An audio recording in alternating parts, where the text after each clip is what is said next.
Well, hey, Wastelanders, it's DJ Turk here to tell you to bundle up tight and keep your mittens handy, because out here in the cold wastes, the frost bites harder than the ghouls. Of course, it's year 2177, and while the rest of the world still burns, Alaska freezes. The bombs may have fallen decades ago, but the snow never stopped falling around here. Yes, sir, nothing says American dream quite like frozen corpses and parkas and rad moose chasing you out of a snowstorm. The pipelines are empty, the oil barons are gone, and the only thing left flowing freely around here in Alaska is frostbite. But don't worry, kiddies. Uncle Sam didn't forget about you. He built plenty of cozy vaults up here, sealed tight and deep underground, where the government promised that you'd be warm and safe and perfectly normal. And if you believe that, well, I've got a working space heater to sell you. Because of course those vaults were built in secret. So grab your Nuka thermos, watch out for falling icicles the size of death claws, and remember, in the cold wastes of Alaska, the weather outside is always frightful, and the company's usually worse. Coming up next is some more royalty-free music. Well, hi, hello, everybody. My name is Turk, and welcome back to the Grouch Couch. And good afternoon, good morning, good evening, whatever time zone it is, wherever you're in the world. It is your Lord and Savior, and I'm invading the Americas. Today, my friends, we're doing something very, very special. This is very exciting because I am being joined by LorebyNight right here on the Grouch Couch, because we're going to be doing a solo duo actual play of Fallout using the Fallout TTRPG and, of course, Mythic GME 2nd Edition. We're going to get into a little bit more about how all that stuff is going to work, but if you have never seen or heard of LorebyNight before, go on ahead and who are you, buddy? Welcome to the show. Well, thank you very much, and I have to say it's a rather nice couch, and I just realised I was looking the wrong way. Oh well, we'll fuck about and find out. I, LorebyNight, am a rather mouthy British git that is known for waffling about World of Darkness lore, primarily that of Vampire the Masquerade and Wraith the Oblivion, with a little snippet of Wealthy Apocalypse thrown in there for good measure. But I also do character creation guides, book reviews, the occasional video game review. I do Games Master advice, or Storyteller if you want to get real fancy about it, and a whole host of other goodies in between. I've not shied away from a bit of controversy in my time, but then again, who these days hasn't? So all sorts of delightful horror TTRPG goodies, and also invading the channels of a good friend here. Hell yeah, dude. Good to hear it. Welcome to the show. That's right. You guys, thank you so much for joining us today in this special occasion here. This is actually the first time I am doing like a duo thing for solo. So this is kind of a celebration, and I'm really happy to be able to do it with you, my friend, because I'm a big fan of your show and your voice and the things that you have to say. Thanks again for joining me. We took some time and we were trying to figure out what system we wanted to play together, and we decided on Fallout. The funny thing is, we were like, well, let's do something easy. Let's do, like a one shot and feel the water. And then somehow we landed on Fallout. So it's going to be a fun experience for us today. We're also going to be using the Mythic GME 2nd Edition, and we're going to do our best to use this as a solo game where we're two players and the Mythic GME is our dungeon master. But I think the best thing for us to do now is to talk a little bit about our character concepts before we get into the actual story. And since I just did a whole bunch of words, I'm going to let Lore go first, tell you a little bit about their character. Well, thank you for letting me go first. That'll do wonders to the ego. Good or bad, I'll let you decide. Hobo Solo, definitely not Hobo Solo, is Caucasian. I imagine to be somewhere in his early to mid-30s, because who's really counting these days? In Fallout terms, I would say he is of the survivor origin, which means that he's a human born and raised within the Wastelands. He's sort of got an angular, chiseled jawline with a constant, I'm tired and I haven't shaved in a week look to his whole demeanor. He has black hair down to the bottom of his face thereabouts. And I'm sure I'll let Turk here talk a little bit more about the setting, but he sort of wears quite a lot of clothes here. We're under some raider armor, some coats, some nice fluffy little mittens sort of thing, well, fingerless mittens sort of thing, some big old boots that go stomping around in a particular type of environment. And all like earthy, dark colours, just sort of like blending in with the environment to the best of their ability. His ability, they, I will go with that. I haven't actually come up with much more than that. When I do solo stuff, like to have things pretty loosey-goosey, and I come up with the things as I go along just to create some really wacky outcomes. And I'm sure we're going to find out a bit more about Hobo's past, the sort of people that he grew up around with, because he's been ostracized from his community, whoever they are. Why? No idea. But that's for Mythic to decide. Hell yeah. And I love, even in my previous videos, I've talked a little bit about when you're generating backstory for solo to generate like questions, right? Instead of answers. So I love that you've, done that same thing, followed suit. Like, we know this thing, but we don't know why. And I love that. So, my friends, we're going to talk a little bit about Mr. Alabaster Keen. Today, for this solo series, I'm actually playing a Mr. Handy robot by the name of Mr. Alabaster Keen. And the thing with Mr. Alabaster Keen, he's kind of the story driver as it stands a little bit, I think, for our campaign thus far, because Mr. Alabaster has something to do with a vault. So, Mr. Alabaster Keen is a Mr. Handy model HN-3, which stands for Hospitality and Negotiations. He was originally commissioned by Vault Tech as part of 629s. That's a vault number I came up with because I don't think there is a 629 vault out there, and because of our setting, I tried to make a really high number, which we'll talk about our setting a little bit more in a minute.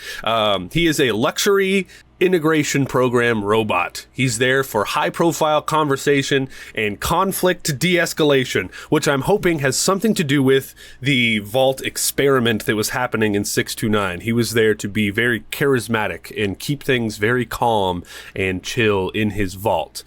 But to deal with his backstory a little bit, Mr. Alabaster was left in standby for years, and he would occasionally wake up for maintenance duties and social functions in his vault, but he was left in standby because his owner decided to leave his vault and go out into the wasteland. For what reason, we don't know, but his owner never returned, and Mr. Alabaster needs to find his owner because he's worried about him. He doesn't know where he went or what's going on with him. He's out there in the wasteland, and some fun questions that we already have is, who is his owner? Why did he leave the vault? And why didn't he come back? Also, where is he? So we have 4 lovely questions, and we're going to get into how our story begins and how our two characters collide, I think, in a little bit. But first, we must talk about our setting. So we actually pulled up a roll chart. We did. We made a roll chart of the 50 states of America, and we rolled on it, and we landed on Alaska, and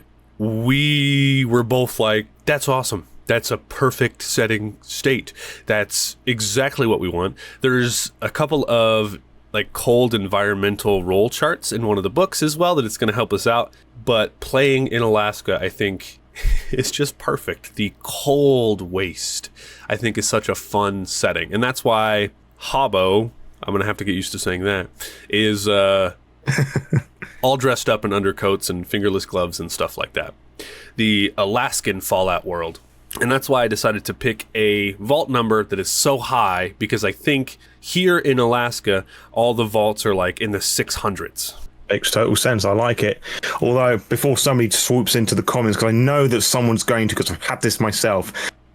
Yes, I am aware, and I'm pretty sure that you are aware, there's legitimately 500 vaults that were made, but it's Vault Hack. Of course, they lied through their fucking teeth. Like, half the vaults weren't designed properly, so shh, go with flow. We're going to say, and that's actually a really good point, because we will get reamed in the comments with that. We're going to say, Vault Tech has talked about 500, but there are more that they didn't want to talk about. How about that? Good lore stuff. Yeah. Love it. Without any further YouTube jibber jabber or idwa, there hasn't even been any YouTube jibber jabber. Hey, if you guys want to pick up Mythic GME or Fallout yourself, use my links down in descriptions to help support the show. There's links to drivethru and there's links to Amazon if you really want to use that place. Go over to drivethru. You could pick up the books and help support the show in the process, which will allow me to keep doing dumb crap like this. Thank you so much for using our links. Yeah, and you could also check out links to LorebyNight down there as well. Yeah, that's right. Cool. Now, without any other further YouTube jibber jabber, let's get into our story. Yes. And we're going to kind of take turns a little bit, but I think we're going to feel free to interrupt each other when ideas spark. And we're going to ask as many mythic questions as we possibly can. And it's going to be good. But I think we should build out our first scene. I think, if you will let me start a little bit, because I believe your character is going to start us off. So, I'll do the top part. I think the wind is cold. It's snowy and wintry. And Hobo Solo is trying to find a place to get out of the cold and maybe do a little bit of scavenging.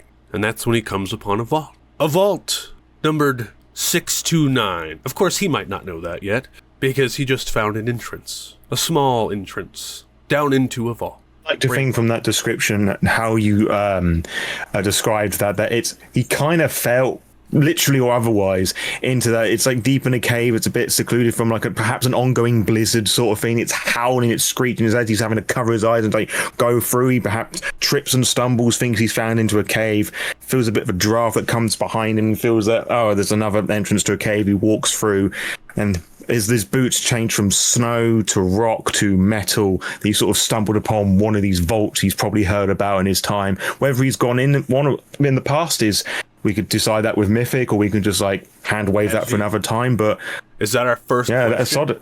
I think that is going to be our first question. Okay. Would you like to do the honors of rolling? I want to double check that you have access to this thing. Oh, I should do. I see Mythic there. So what would this be? This should be a fake question. Yes. Is it likely that he's gone into one? Said he was about his first. I'm going to say that this is just 50-50 because I can't think of any reason why it would be likely or unlikely. So, okay, so odds. Okay. It's unsure 50-50. Yeah. Okie doke. And our chaos rank is 5? Yeah. No. He's never been in a vault interesting. So this is a first. And I imagine as he sort of like falls and stumbles into there might be like a little flickering light or something just to give him a little idea about what's going on. He'd probably just say to himself, so this is a vault. Fucking colder in here. He sort of like stumbles forward a little bit, trying to find his way around a little bit, sort of trying to imagine a little bit what the vaults in like Fallout 4 and 3 look like, sort of like this sort of archway sort of thing, a big old piston that removes the actual cog gear door of the vault in question.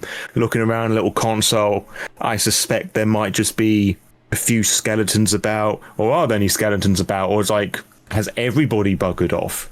Good question. Are there skeletons here in the vault? Which is a good thing, because then we'll know if Alabaster's here like alone. There could be, who knows. So I think it's been a long time, so I'm gonna call it likely. Are there skeletons about? Mm-hmm. Yes. Okay. Yes. Fair enough.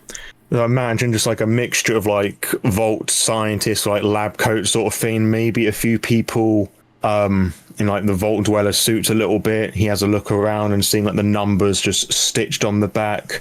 Perhaps feeling a little bit eerie because it might mean because the dead people about.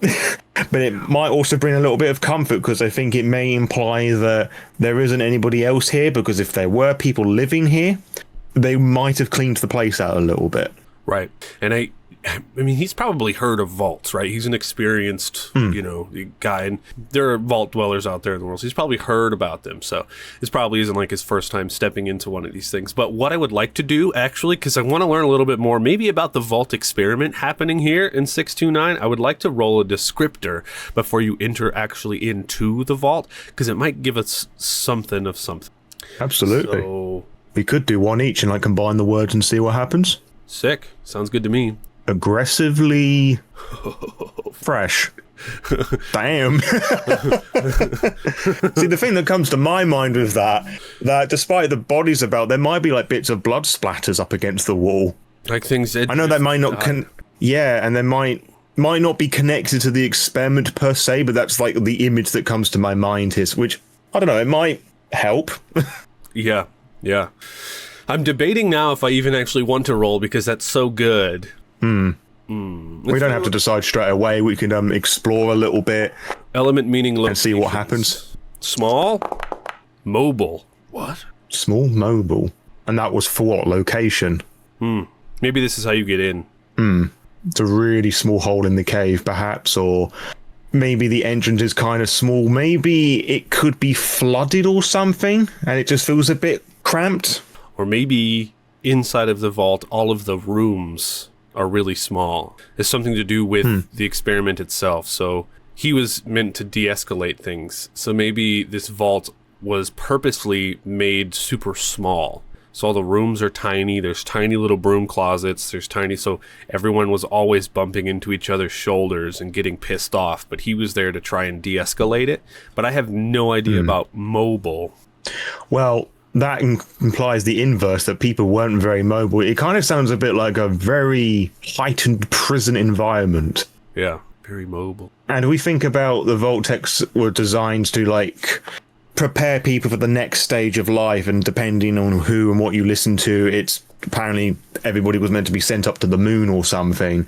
That spaces were going to be small and compact because the space is a lot more limited. So it could have been an extent of, like, what would happen if you're keeping a load of people in, like, some really small confined spaces, that it's not huge and large. And of course, as you say, that with everybody bumping into each other, it would cause quite a bit of frustration. Like, emotions would constantly be heightened, and perhaps there would have been multiple of these Mr. Handys about, just attempting to calm stuff down, and maybe there was just some others that had a slightly different take on their emotional role. Some were pacifists, perhaps some might have, like, egged people on, maybe some, like, that could have been happy or sad. Like, you got like a whole range. Yeah. Like a whole range of different emotions. Cool. Well, that brings me to the question of, I wonder what Mr. Alabaster's role in all of this was. I guess we'll figure that out. That's fun. Yeah. Okay. I think that's it. I think that's our discovery right there. We're building out the scene. So, how does your character move forward?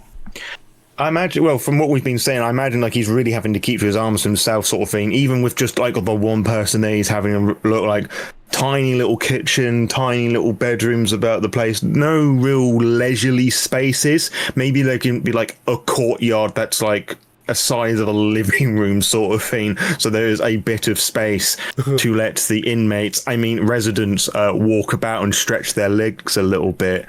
And I'm not too sure if Hobo would think that this is like a prison environment.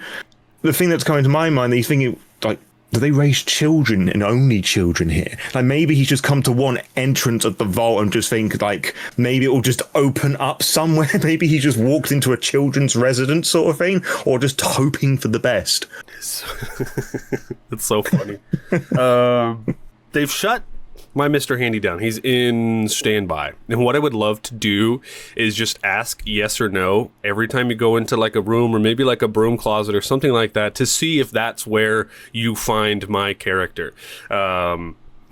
Depending on wherever he got shut down, could depend a little bit more on his role in this vault a little bit. Yeah. Yeah, I think obviously doesn't know that your character's this, so he might just start having a look around to see if, like, anyone has, like, left anything here. So I think you might just, like, turn into one of these bedrooms, one that looks a bit neater, perhaps. Now we can roll on a scavenge roll if you want, or we can just focus on the mythic, or a bit of both. Like, it'll be your call with that, I think. I think being that this is, like, the beginning of, like, a story build, maybe we can just move forward, and once we're together as a party, we can start doing scavenging rolls and stuff like that. Yeah, that's totally fair. Yeah. Cool. So, fancier room. And also, this could tie into his owner, right? Because we're assuming that his owner's the one that shut him down and put him in standby. So we might learn a little bit of information. So a nicer room is what you've stepped into. Do we find me in here? 50-50. Yes. Okay. First roll. Beautiful. So you see, interesting, a Mr. Handy robot. And I also want to give a big shout out at this point to the artist of the show. Of course, it is Children of Proteus. Check out links to Children of Proteus. She has done art for Mr. Alabaster King. She's still doing art for Hobo solo. But for now, you see a Mr. Handy robot, and on each one of his eye stalks are little top hats. And he's in standby, just kind of like floating there. What do you think Hobo does? I like to think that it's not the first thing that he sees. Like, he turns around one way and just sees, like, the bed, maybe a wardrobe, and then he turns, like, takes it back a little bit. It's like that robot's, like, right in his face. Sees the little hats and the little eye stalks, and he just goes, yeah, this is definitely a place for children. And he takes a little step forward. No shit. And he takes a step forward, and he just begins to not touch the robot yet, because he's not quite too sure what the reaction is. He's probably seen, like, Mr. Handy's and the other variants about, and recognizes what they look like when they're on standby, sort of thing. And he's sort of looking around, scanning a little bit. He's unsure about whether he should poke the hat or not, like whether it's part of the design or whether it's like some kids playing about sort of thing. And I think once he's, like, had a general look at, like, trying to assess whether it's, like, shut down or broken down. That's actually a good point. Are you shut down, or is it something that you've broken down, or, like, run out of juice or something? That is a very good point, because this could require a repair check. So, fake question. We'll do, if it says yes, we're just shut down. If it says no, we're broken down. Mm-hmm. That's a no. So we are broken down, indeed. Okay, which is interesting. I think like looking at the back a little bit, maybe there'd be like a twisted panel or something. Maybe, perhaps because that vault door's open, you've like accumulated a bit of rust with all like the moisture and whatnot coming in from the wind. So maybe perhaps you were shut down at one point, but it's very clear that you sort of broken down. When I begin to like have this closer detail view, I sort of like give a little poke on the main body, as it were. Nothing happens. Right. And I begin to question to myself a little, is it worth taking this thing apart and scrapping the whole lot? Or is it better off operational? Right. He begins to process the... What would make you think that you should repair this robot, you know? Like, that's... Because you've seen Mr. Handy's out there before, so what would be the reason? It could be the next door into the vault, maybe, to proceed further is locked and you have no way to enter in further. Maybe that's a good reason for you to try to repair this thing. It could well be, but that would lead to the question, what would be on the next door that would gain my interest? Right. Maybe there's a window and you can see through. What is your hunger situation looking like? You have food and stuff, because survival's a big part of this game, right?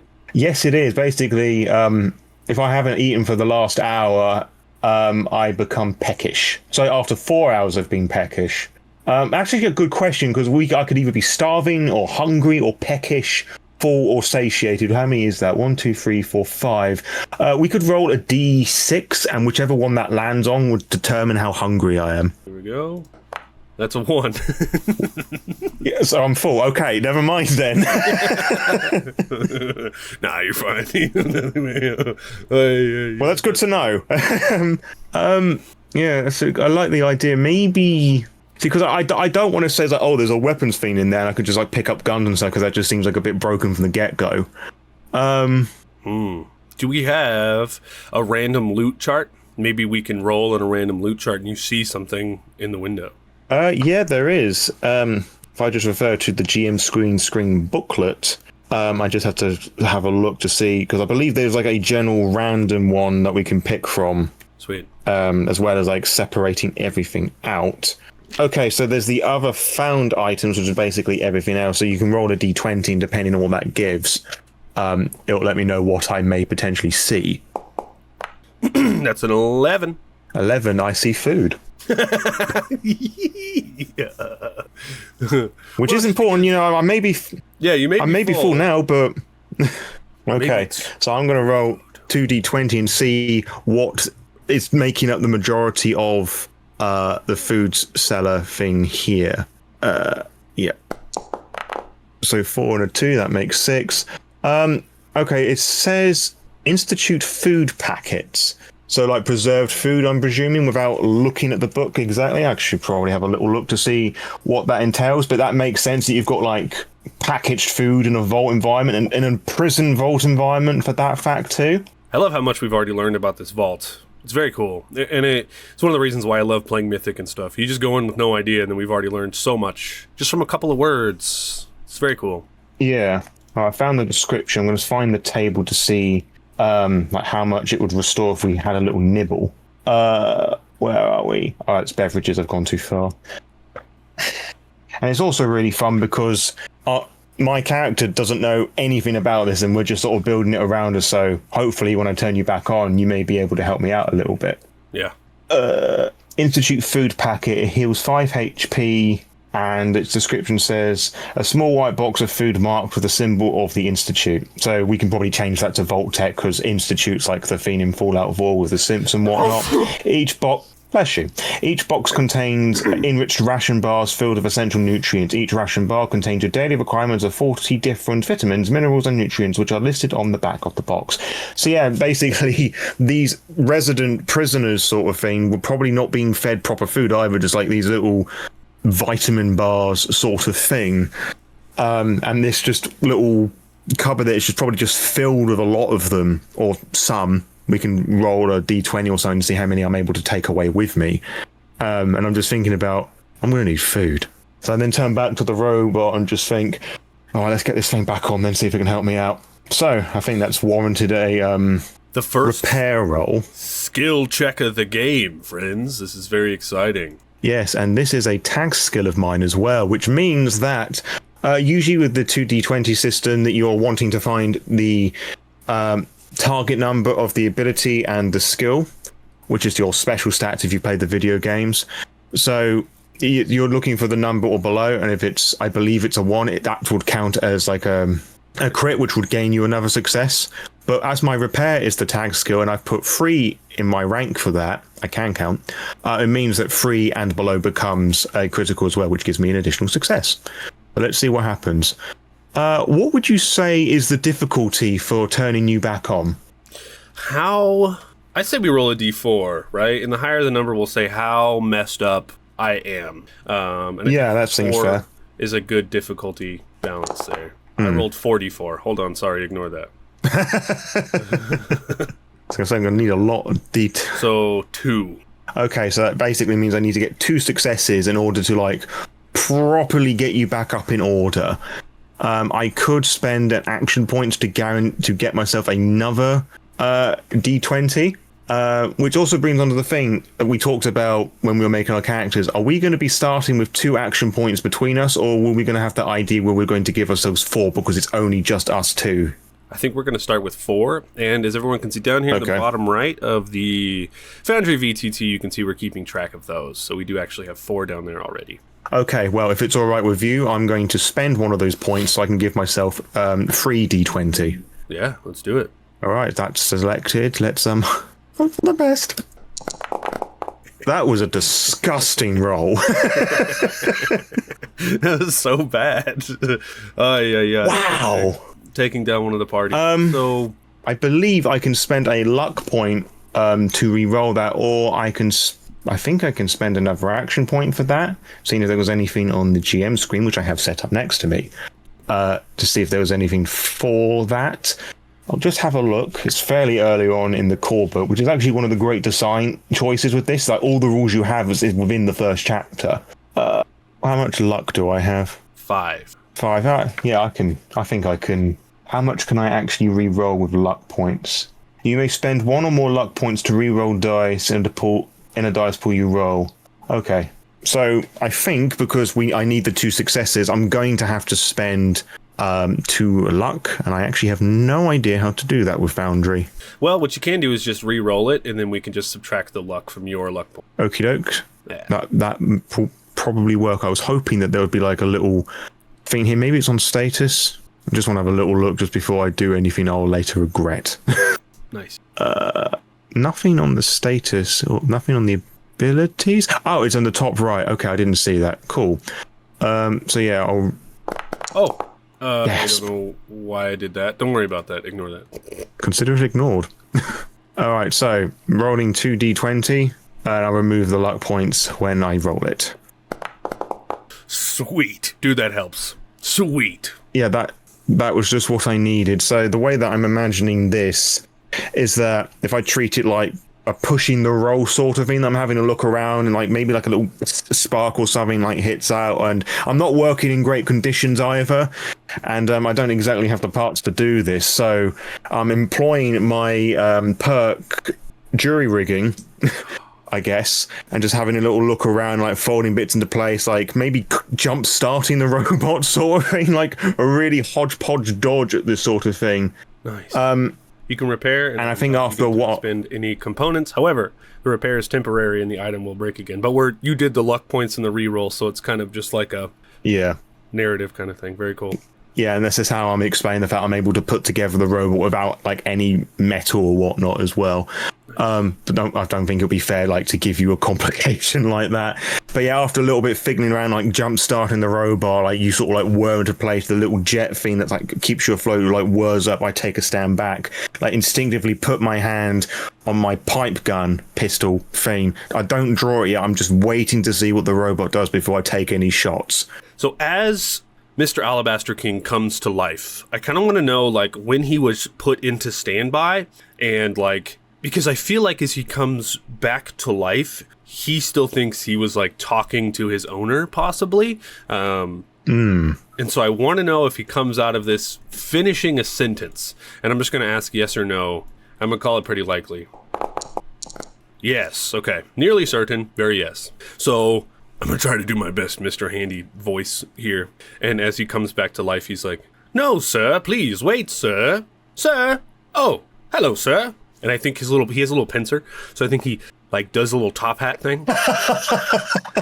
With his pincer. Love that. It's like, "Mr. Alabaster King, sir. Nice to meet you acquainted." And I think just out of sheer awkwardness and not wanting to piss off the robot with the pincers and the jet coming out of its rear end, he like sort of attempts to do it with his beanie. And he's like, "Good day," and like just puts it back on, removing his hand from his pistol. "You all right?" "Yes, sir. How may I be of service?" Well, he tries to ignore the wake up conversation for just a moment, points to the door. "Need to get in that. And there's food and such that I need." Need to get in that. I think it would just completely oblige. But what I kind of want to know, you woke me up, but does he have a way to just open the door? 50-50. No. So he goes over to the door and he's like, "Sir, it seems the door is stuck, sir." "Well, shit. Is there anything you can do?" Like, point to the little pincers. And I believe you had a flamethrower or some other form of weapon on that. So I have flamethrower, laser emitter, and pincer is what I have. Okay, so quite an array of items there. And I point to the arms in general. Like, is there any of your little toys and gizmoids that you can do just to crack this baby open? And I think he turns to you and he's like, "Sir, haven't seen you in Vault 629 before, sir. Who, may I ask, repaired me?" Yeah, that would be me. Name's Hobo. I don't know how to break this to you, but there ain't anybody here. It's a bit of a shit heap, not gonna lie. "Shit heap, sir? I wonder, was the vault a failure?" I mean, there's nobody here, and you've got skeletons by the actual door, so I guess. Oh gosh. Oh gosh. Well, sir, I've never been outside of this vault before, sir, but my creator, my owner, told me if he didn't return, I must find it. Oh boy. How long do you know how long ago that was? That's a very good question. Would he know how long ago that was? Maybe this is actually a fun little thread here. Maybe on the other side of the door there's also a computer of some kind. Is there a computer on the other side of the door? Because then he could maybe pop into it and check the dates or something. Providing he can get the door open, of course. Providing we can get the door open. Yes, there is a computer over there. So he's like, "It seems to me, sir, that we have..." I'm going to keep saying sir a lot. "A similar goal, to get on the other side of the door, sir. And I don't have crap for lockpicking, but I think I just want to make my first check, which is lockpicking, just to see if I can get this door open." Nice. Yeah, so I have a 3 in lockpick, but I have a 7 perception. It's 2 dice rolls. It's not tagged. 2 successes. So I think he proves himself useful to you right away because he goes over to the door. And being that just out of my mouth, I said that it was stuck. So maybe he doesn't even lockpick it. He just sticks his pincer in and slams the door open. Yep. He's like, "Door is unlocked, sir." Cheers. And he's gonna give a little pat on the back like he was his best fucking mate and just storm in. And how many of these packets do you reckon there will be around here? We could roll a d20 to work out. Yeah, you want to do the honors? Go ahead. Yeah, I think I will. Never been so excited about food before. 12. 12. Oh, damn. Good lord. So I think he's gonna like grab as much as he can. Would he have a bag? I wonder. Does he have a bag? I'm gonna do this with a mythic roll. I think it would be likely because I think it would be pretty stupid to come out into a scenario like this without some form of bag. So I'm gonna say that it is likely, but it's also we've got no idea why he's out here, so we'll see what happens. No. Okay, fair enough. Is there a bag here? We'll also call it very unlikely, but is there a bag in this room you could use? Sure. Yes, that was a 10 on a very unlikely. Okay. And I imagine just for the shits of giggles, it's like one of those like cotton bags, like your little kid like paint at school sort of thing. Not meant to be like bright blue and yellow from Vault Tech. Yes, absolutely. I love that. Like the yellow handle and like the actual bag bit's blue. In that case, I will just add to my person, I guess, 12 of these food packs. There you go. What was the name of it again? Because we might be able to directly... Institute Food Rations, I believe it was. Yeah, Institute Food Packet. But we're pretending it's... Laser, but... It would be under... I'd imagine it would be under consumables. I'm looking directly onto the character sheet. We do have backpacks in here, so we can add you one of those. Yeah, sure, why not? Small backpack. Cool. There we go. Backpack small. Yeah, and I don't see anything for food, so we'll just have to type it in ourselves. Found it. Nice. Institute food packet. Sick. Yep. Very good. Cool. Yeah, I don't think that Hobo is like wasting no time whatsoever. He's just like sweeping up things on the shelves, like throwing them into the bag as quickly as he can, like as if the apocalypse is happening now, sort of thing. Like it hasn't been so desperate for food, which I imagine is kind of a strange sight for Arthur. For Alabaster, he's like, "Sir, are you hungry, sir? Save some for the children, sir." Children?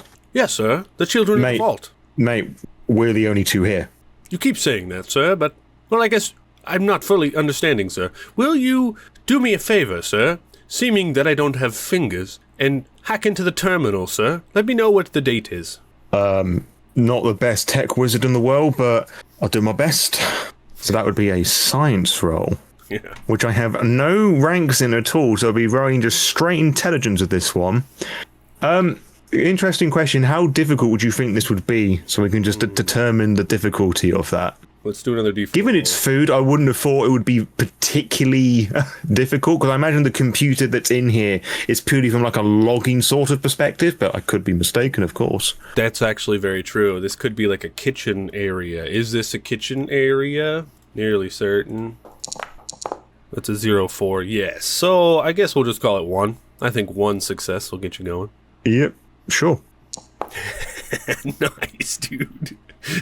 Right, okay. I misunderstood that because I thought it was going to roll me 2d20 rather than just the 1. But okay, we'll just pretend that's.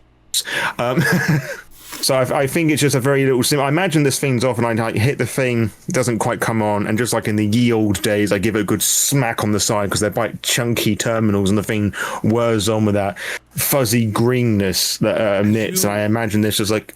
Smack it. I want to know if... Okay, so we talked a little bit in the beginning about how this is a charisma place, and some robots were for good, and some robots were meant to be aggressive. And I want to know if this excites Alabaster or makes him want to calm you down.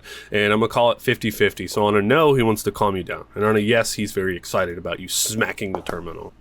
I love that. So that's a no. So right now we're getting signs that he's a good robot. And he's like, "Sir, please, no smacking the robot, the terminal, sir. Percussive maintenance is very good, sir, but please do." Right, I see, and he begins to think about those children, what exactly he was doing with those lasers. But with like and Arthur on the spot, it's like, well, he sort of leans over the computer, like tapping away at the keys, like getting up, I don't know, like the most recent food log, perhaps, Nice. Which would give us an indicator about whether it was really recent or like years upon years have passed. Because if it's been like 100 or so years, then we can probably assume that the master's dead. Right. Hypothetically. Unless he was some kind of ghoul or robot himself. A super mutant, yeah. Synth or, yeah. So, righteous. Would you want to make a roll for us? Yeah, sure. Again, very dangerous stuff giving me that responsibility. What would you, how would you want to decide this? Well, I'm guessing it's going to be like a standard like fate question and unsure 50-50 sort of thing. If it's yes, then it was fairly recent. No, it was a many long time ago. it could also determine the amount of dice we roll for the amount of years, is what it could do. Because then we could roll a D100 and do it that way. So yeah, that makes sense. So do that instead, yeah? Yeah. All right, let's see how much time has passed. 70 years. Jesus. That's a long time. I hope your master was a kid or something. He could have been, being with the way we've built this vault so far. He really could have been. Oh, my goodness. So do you tell Alabaster how long it's been? That's a good question. I'm actually going to let the Mythic to decide that, because he could just be very blunt about it, or like awkwardly just like gesture towards the screen and let him read for himself, sort of thing. Just for some of the interactions, he seems to be a bit unsure that there isn't anybody else here other than just me and him. Right. Exceptional no. That to me implies that he's gonna lie or not be totally honest with Alabaster. Makes sense to me. So maybe you don't trust me as it is, right? Because of the children and the lasers and stuff. So maybe you don't. Yeah, it could well be. Yeah. So how would I word this, I wonder? You know, I'm just going to flat out say it. I'm just going to be looking at the computer, seeing the date, looking from behind me with the, you know, the laser, the pincer, and the kids, the really small rooms and whatnot, and just think, you know what, I'm not getting any dates with this. It's just like carrots and parsnips and all that stuff, and I will just attempt to turn the computer off. You can roll to see if you like call out my bullshitting if you want. I think he'd just be like, "Noted, sir. New friend. Not good with terminals. Can't even understand the easiest of food logs. Well, pardon me for not having the high-end vault education." Well, sir, it seems I must leave this vault now to find my owner. I must check and see on the status of the vault myself. And then, I think in classic Mr. Handy, like, Fallout shit, he just rotates and starts floating around, like, looking at stuff and seeing what the hell's going on and just, like, opening doors and shit like that. And I would actually like to roll a couple of room things just to get a little bit more idea of what we're leaving before we leave, if that makes sense. Absolutely, and I think as you're doing that, Hobo, he's not going to be doing too much exploring himself. Like, he's going to be keeping a distance on the robot because he's not quite too sure what to make all of this, especially if he's just been insulted like that. More annoyed than like offended or anything. But like, again, he's going to I think he's going to have his gun ready at this point because he doesn't know much about this vault, or like what could be hiding around the corner, what other things are going to be sprung on him. Keeping a distance, like looking behind rooms as he's going, like sort of like almost covering him, but really more or less covering himself, if that makes sense. Nice. Yeah, absolutely. Okay, first room, I'm going to roll domicile element meaning. Large. Ooh, fancy. Home. So what is it called? Could be where the overseer slept. The overseer, yeah. So the first room we go into has to be the overseer's room, and it's like the largest room in here. And as we go in here, I'm wondering if, because in the vault, I think I would like, I mean, is there any like rad roaches or anything else like that is my question. If it's been 70 years, so as we come into the overseer's office, it's obviously going to be a very nice overseer's office, like the largest room here. But since it's the overseer's office, I'm going to call it very unlikely. But is there any kind of anything alive in here? Being that it's been... No. Cool. So he floats around and he goes over to the second room. Is there anything your character wants to do in the overseer's office before we go to the next room? I want to see if there's been anything left in the drawers or under the bed, like something that has been left behind that he could either take with him to use on his person or sell on. Because I think anything fancy from a vault would probably gain some interest here. Nice. Cool. So is this like our first scavenging roll? Yeah, sure. Just actually need to remind myself what exactly that I need to roll here. Cool. I think it's a check on difficulty of the room. So we determine if it's been scavenged yet or not, and that determines the difficulty. Yes, that's correct. He says just finding that exact box. So it could be untouched, partly searched, mostly searched, or heavily searched. There's 4 options here, so we can roll a d4 to decide that. That's right. That's a 1. Untouched. So it's untouched, which makes sense given everything that we've talked about so far. This being more like a prison environment. So the search difficulty for that is 0, which basically means unless I get a complication of some sort and a fail, then there's quite a lot here. Items minimum reduced 2. As before, the number of items reduced are for a tiny location, multiplied by 2 for a small location, by 3 for an average location, 4 for a large location. So large. We reckon... Okie doke. Have to try and find the table for that. Large total items 24. That's a lot of things that could be in here. Residential, I'm guessing this would come under clothing, food, beverages, junk, other. In each case where you see other listed role on the following table to determine which category the player characters have found. Right, so others want... So the way... You're just trying to work out what the numbers in the brackets may mean, because clothing 1 is talking about multiplying the numbers in the table for a tiny location. Oh, okay, multiplying for 2 for... Oh, I see, so 1 becomes 4, 2 becomes 8. Okay, so clothing, food, beverages, junk, other. I just want to say to the viewers, scavenging in the Fallout TTRPG is one of the more complicated systems that this book has to offer. And I want to say that Lore is killing it right now, putting all this nonsense together. So can we get some hype in the comments for Lore right now? Okay, thank you. Oh, bless your heart. Thank you very much. It's combat. I would just like to know what the actual role would be for properly scavenging stuff. Oh, perception and survival. Okay, that was easy. Right, so just to try and remember what I just said about the numbers.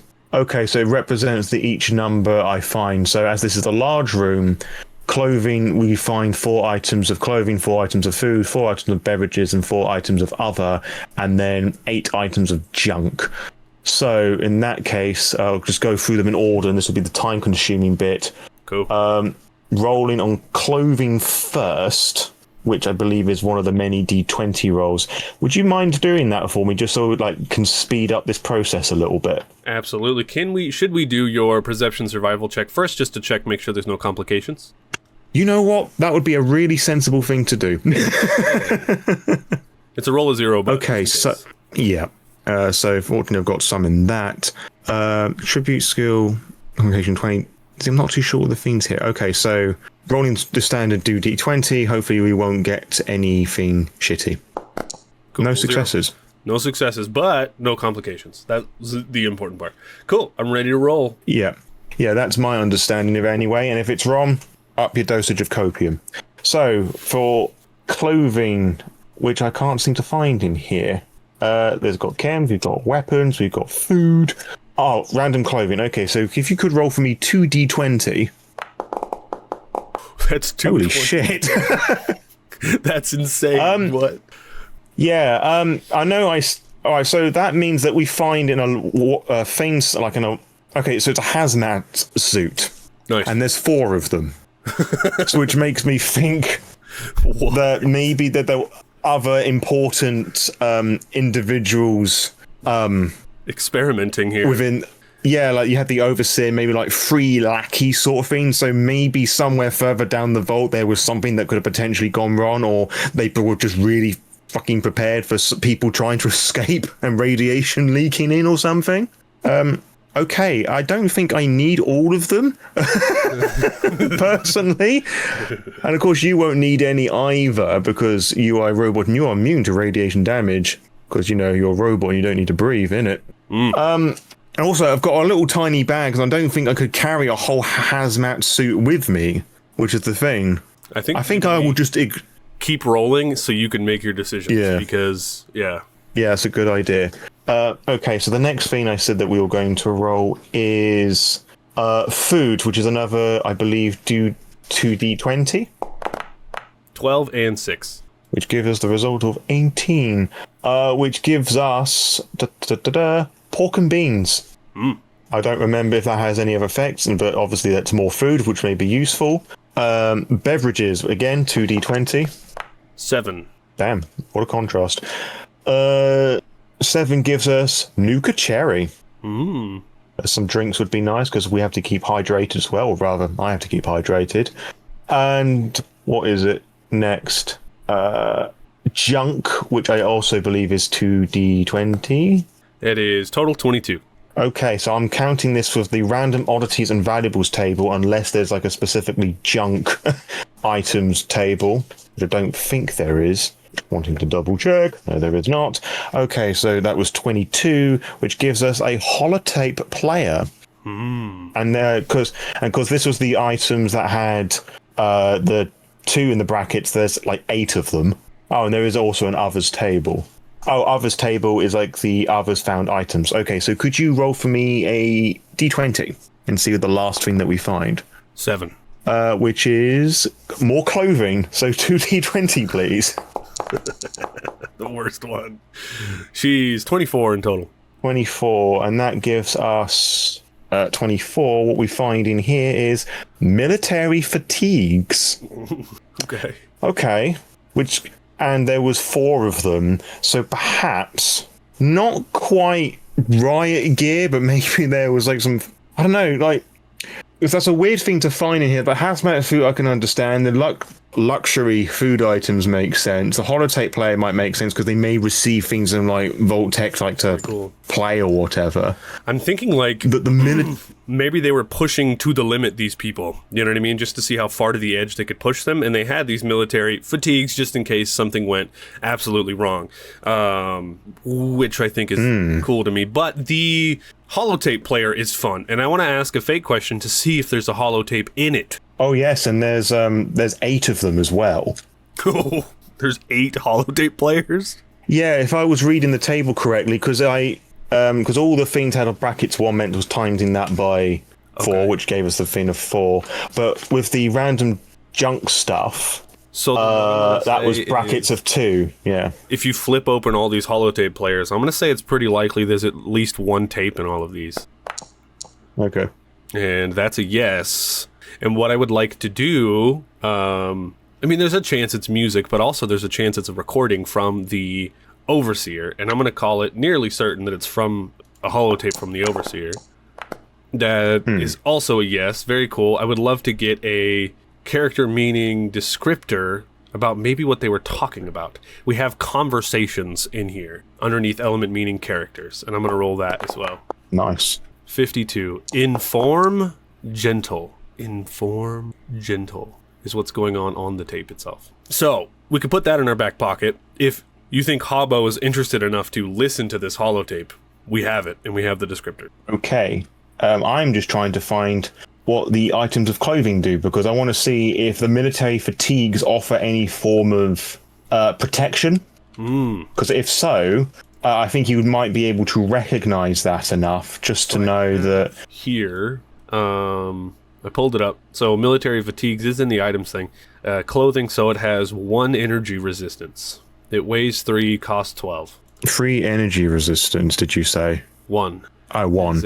Okay, then... Yeah, and it has a description as well. Oh, special. Wearing military fatigues allows you to re-roll a single d20 on a strength or agility-based check each scene. Damn. Oh yeah, page 122. I didn't see that earlier on. I was quite a few off. Well, I think that comes under clothing? Because if it is, I could actually wear that underneath the raider armor. Ooh. Yes, it is. It counts. Yeah, it counts as clothing. A completely enclosed suit is made from, doesn't stand up well to violence, but wearing one of these renders you immune to radiation. I think, seeing the military fatigues, I think he would, like... I imagine that he waits for the robot to leave the room and then get changed just as, like, a human politeness thing. Just like capitalizing that as quickly as he can. He doesn't need all of them. And as much as I, the player, would like to take the hazmat suit with me, I don't think he would take one of them with him because of a practical thing, like the little bag that he's got. I don't think he could get all of that in there with all the food that he's going to be taking, which I will note down before I forget about that. And that was 4 or whatever, 8 pork and beans and a Nuka cherry. Oh yes, I forgot about the Nuka cherry. It's the holotapes, which has a ridiculous number of them. Yeah. Everything else is 4. Holotape player. There is actually one of those in miscellaneous in here, so I can drag and drop it if you want to take one of those as well. Sure, I'll take the one with the tape in it. Who knows, it might be useful somewhere, somehow. Maybe it's blackmail for the owner, just to cough up what you're doing to these poor kids. I swear. Goodness. What a mystery this vault is. Crazy. And I will put the military fatigues on your character sheet as well. Oh, you already got it. Cool. I've literally just done it. Nice. Cool. Yeah, so swapped out of those. He's dressed up as you're exploring the other rooms.